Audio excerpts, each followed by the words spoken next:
Hello दोस्तों, बहुत बहुत स्वागत करते हैं आप सभी का अपने यूट्यूब चैनल पर। दोस्तों, आज की इस वीडियो में हम आपके लिए लेकर आए हैं यूपी बोर्ड क्लास 12 की फिजिक्स की जो हमारी यूनिट चल रही है स्थिर वैद्युतिकी। इसके चैप्टर 1 वैद्युत आवेश तथा वैद्युत क्षेत्र का ये पार्ट 4 है। इसके पहले के पार्ट हमारे चैनल पर अपलोड किए जा चुके हैं। अगर आप लोगों ने अभी तक वो पार्ट नहीं देखे हैं तो पहले उन पार्ट्स को देख लीजिए, जिससे कि यह वीडियो आपको और भी आसानी से समझ में आ सकेगा। तो चलिए शुरुआत करते हैं आज के अपने इस वीडियो की। तो दोस्तों, आज का जो हमारा टॉपिक है वो है आवेशों के अध्यारोपण का सिद्धांत। आवेशों के अध्यारोपण का सिद्धांत।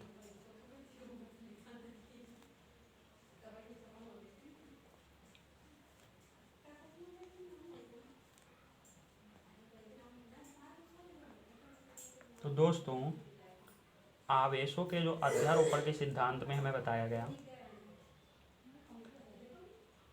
तो इसको इंग्लिश में देखिए क्या कहते हैं। Principal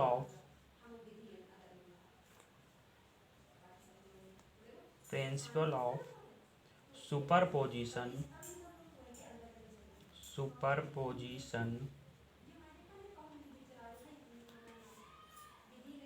charge. Principle of superposition charge. दोस्तों, आवेशों के अध्यारोपण के सिद्धांत में हमें बताया गया कि यदि किसी निकाय में कई आवेश हैं, इसमें बताया गया यदि मान लें कोई भी निकाय है और उसमें कई प्रकार के आवेश उपस्थित हैं, किसी निकाय में कई आवेश उपस्थित हैं, तो क्या होगा दोस्तों।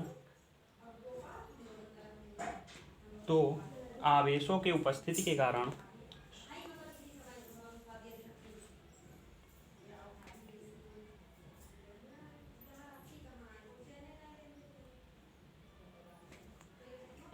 वॉइस का प्रॉब्लम हो गया था। तो हम आपको बता रहे थे कि यदि कोई निकाय है जिसमें कई आवेश उपस्थित हैं, तो इन निकायों में जब निकाय में कई आवेश उपस्थित हैं,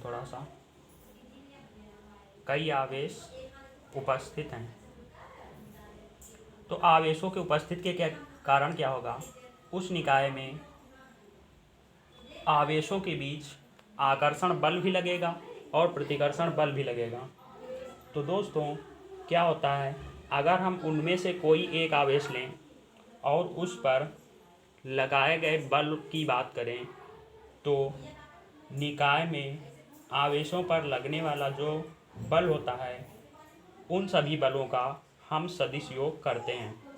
मतलब अगर अध्यारोपण का सिद्धांत समझें तो इसमें इस प्रकार से बोलेंगे कि यदि किसी निकाय में कई आवेश उपस्थित हैं, तो उनमें से किसी एक आवेश पर लगने वाला बल अन्य आवेशों द्वारा लगाए गए बलों के सदिश योग के बराबर होता है।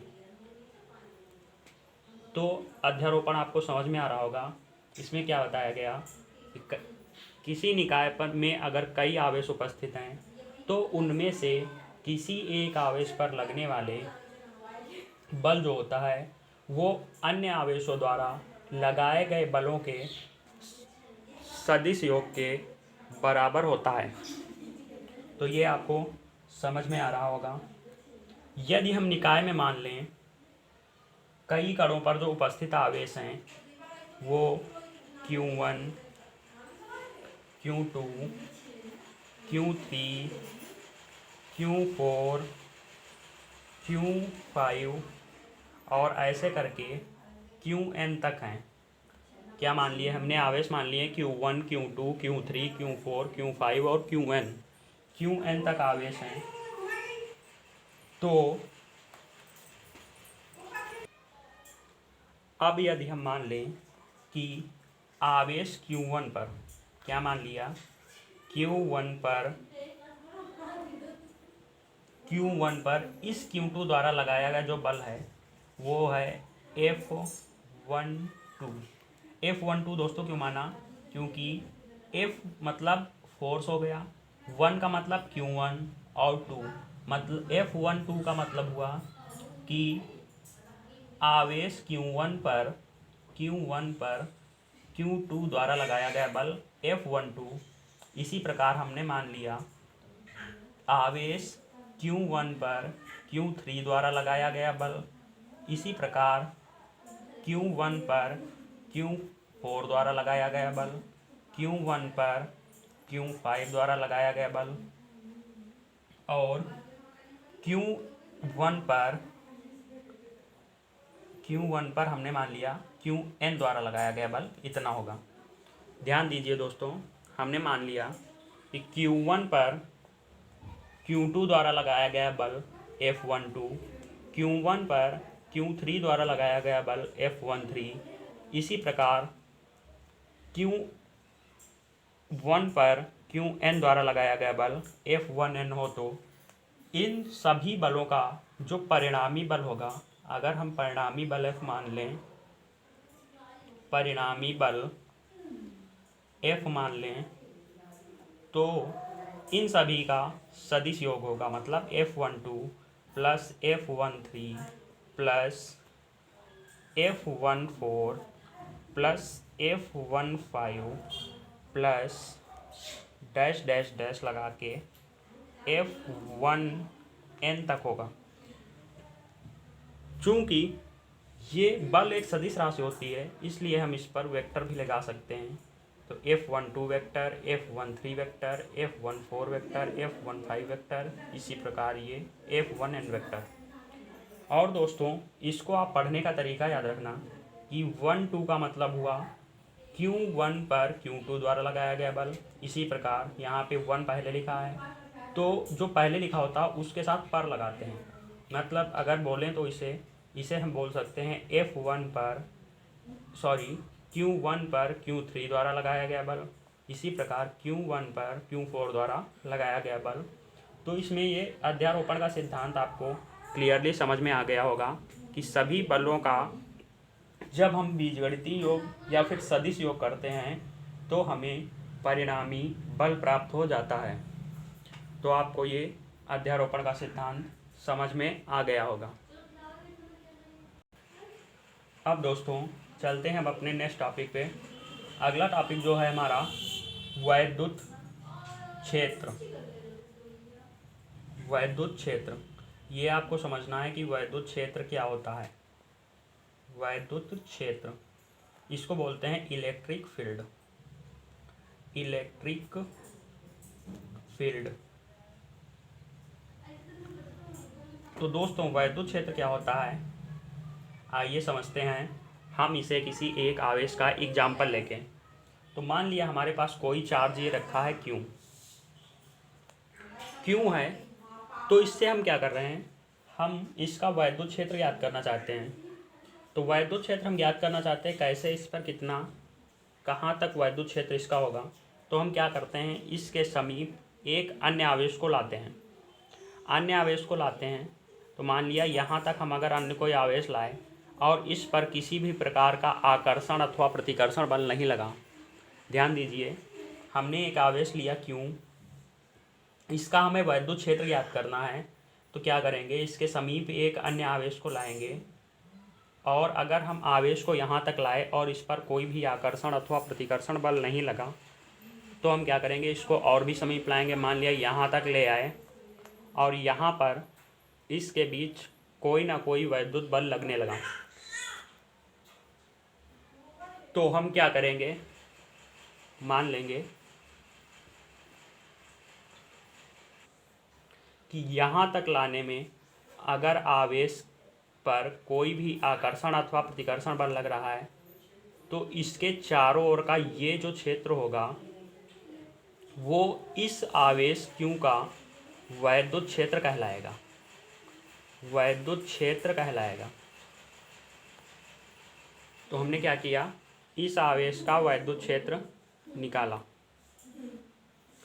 तो अगर इसकी परिभाषा में बोलना चाहें वैद्युत क्षेत्र की, तो क्या बोलेंगे कि किसी भी आवेश के चारों ओर का वह क्षेत्र जिसमें किसी अन्य आवेश को लाने पर उस पर आकर्षण अथवा प्रतिकर्षण बल लगता है। आकर्षण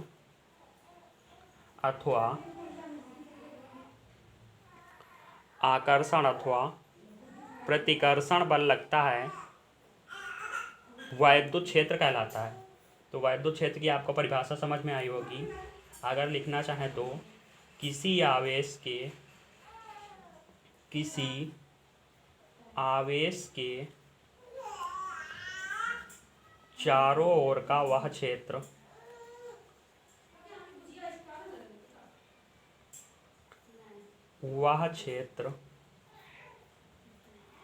जहां पर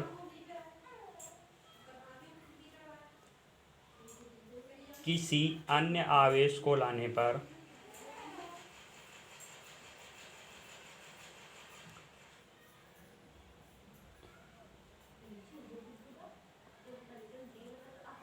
उस पर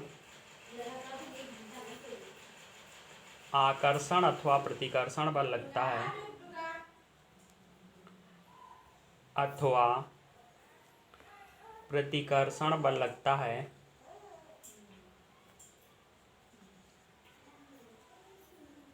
वैद्युत क्षेत्र कहलाता है।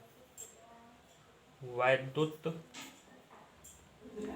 क्षेत्र कहलाता है।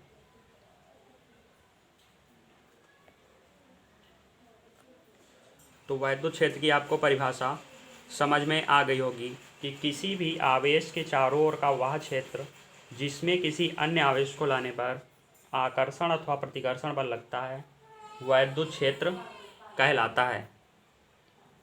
तो इसकी आपको परिभाषा समझ में आ गई होगी। चलिए चलते हैं आज के अपने नेक्स्ट टॉपिक पे। अगला जो टॉपिक है हमारे पास वो है वैद्युत क्षेत्र की तीव्रता। अगला जो टॉपिक है हमारे पास वैद्युत क्षेत्र की तीव्रता। अगला पॉइंट है हमारे पास वैद्युत क्षेत्र की तीव्रता।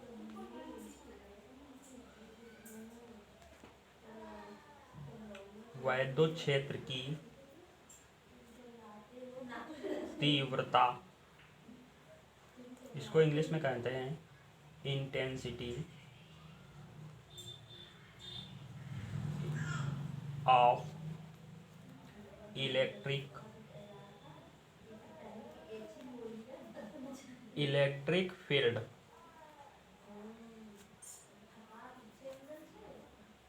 तो देखिए, ध्यान दीजिए, वैद्युत क्षेत्र की तीव्रता क्या होती है। तो अगर मान लिया कोई भी आवेश रखा है हमारे पास, क्यों आवेश किसी भी बिंदु पर रखा है, तो इसका जो वैद्युत क्षेत्र होगा, ये इसमें अगर अन्य किसी आवेश को लाने पर जो वैद्युत बल लगता है, मान लिया अन्य कोई आवेश हम लाए और इस पर जो वैद्युत बल लगता है, उस बल तथा आवेश के परिमाण, यहाँ पे जो हम आवेश लाएंगे उसके परिमाण के अनुपात को वैद्युत क्षेत्र की तीव्रता कहते हैं। जैसे हमने मान लिया कि अगर यहाँ पर हम कोई एक आवेश लाएं जिसका उपयोग वैद्युत क्षेत्र की तीव्रता के लिए किया जाए, तो इस प्रकार के आवेश को परीक्षण आवेश कहते हैं। अभी हम आपको इसे डिटेल में बताएंगे परीक्षण आवेश क्या होता है। तो इसकी परिभाषा देख लेते हैं वैद्युत क्षेत्र की तीव्रता की, कि इसमें बोलेंगे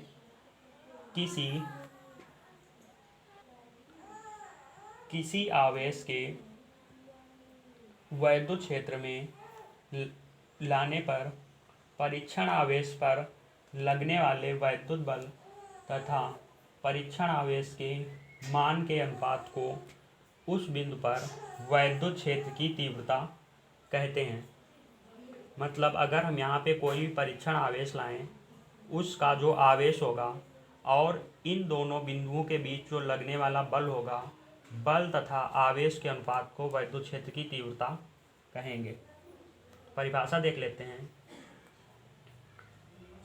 लिखेंगे किसी आवेश के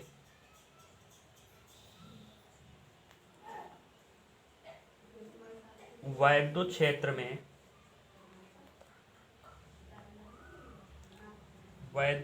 में किसी परीक्षण आवेश को लाने पर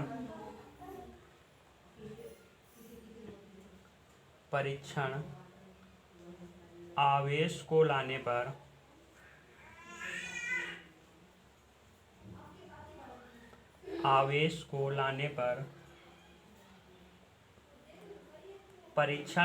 पर लगने वाले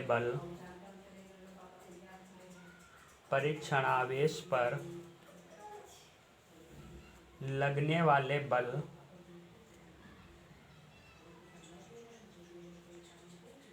तथा परीक्षण आवेश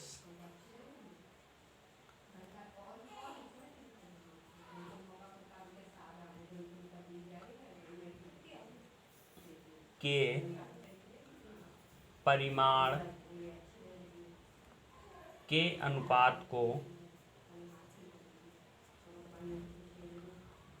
उस बिंदु पर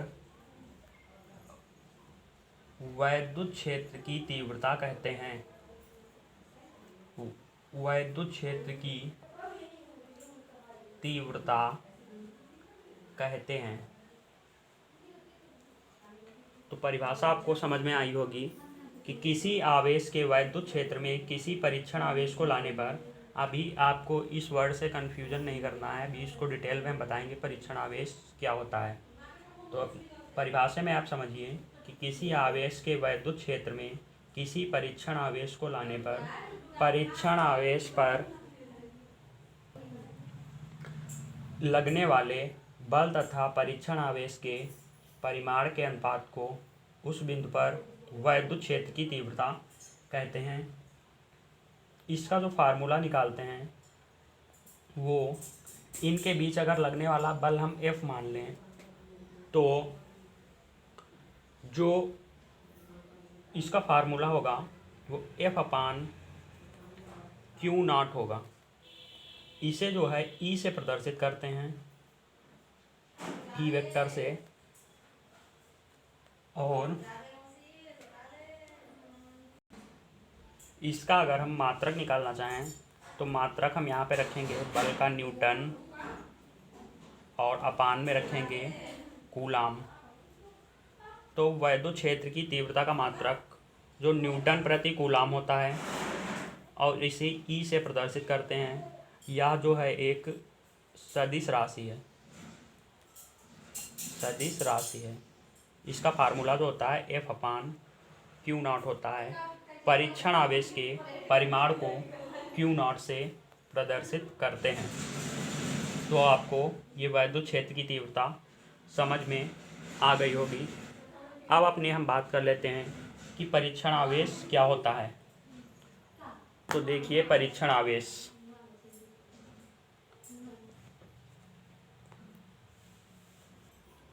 अब देखिए परीक्षण आवेश क्या होता है।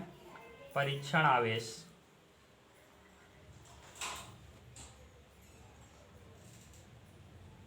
इसे इंग्लिश में टेस्ट चार्ज कहते हैं। टेस्ट चार्ज, तो टेस्ट चार्ज से आपको पता चल रहा होगा कि यह परीक्षण आवेश, मतलब इसका उपयोग क्या कर, पहली बात तो ये कि परीक्षण आवेश, इसका कोई अपना वैद्युत क्षेत्र नहीं होता है। इसका कोई अपना वैद्युत क्षेत्र नहीं होता है। इसका द्रव्यमान बहुत ही कम होता है। द्रव्यमान कम होता है, जिसके कारण यह क्या करता है, अन्य आवेशों के आकर्षण और प्रतिकर्षण बल के कारण स्वयं गतिमान रहता है। मतलब इसका कोई भी वैद्युत क्षेत्र नहीं होगा। इसका द्रव्यमान बहुत ही कम होता है, जिसके कारण यह अन्य आवेशों के आकर्षण और प्रतिकर्षण बल के कारण स्वयं गतिमान रहता है। इसका उपयोग क्या करते हैं? इसका उपयोग किसी स्थान पर वैद्युत क्षेत्र की उपस्थिति का पता लगाने के लिए करते हैं। उपयोग क्या करेंगे? वैद्युत क्षेत्र की उपस्थिति का